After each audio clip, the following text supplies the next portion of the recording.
Dear filmmakers, remember that thing that you guys used to have? What was it called? Creativity? We've gotten to a point where films aren't being made with anything except money in mind. Rather than expressing themselves through the spectacular art form which is film, filmmakers are instead looking to other people to write their stories for them, presumably so they can continuously churn out crappy movies year after year, fattening their wallets in the process. What is this, the music industry? I mean, geez, even Miley Cyrus co-writes most of her songs. That's right, filmmakers. You're being one-upped by Hannah Montana.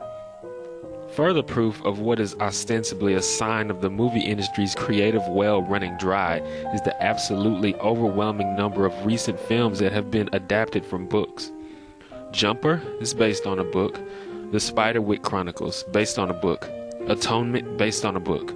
There Will Be Blood, based on a book.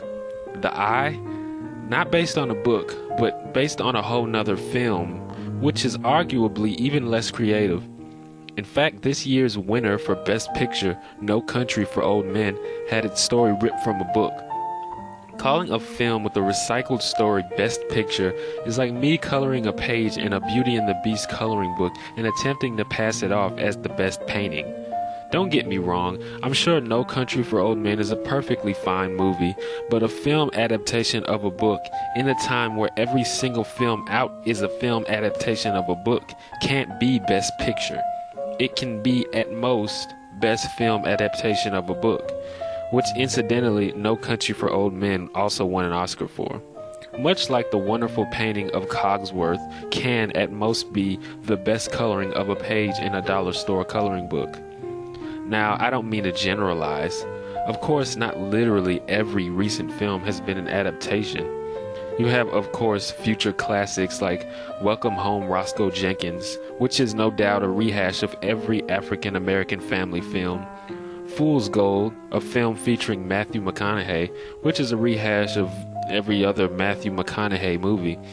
Then you have Step Up to the Streets, which is a rehash of every urban dance competition film.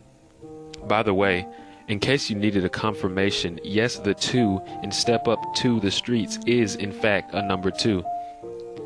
Then there's Witless Protection, which, dumb title notwithstanding, is a film which stars Larry the Cable Guy and Lisa Lampanelli. I don't think I need to go on. Despite this, my filmmaking friends, I haven't completely lost faith in you yet. The Academy Awards is the only major entertainment award left with any real credibility.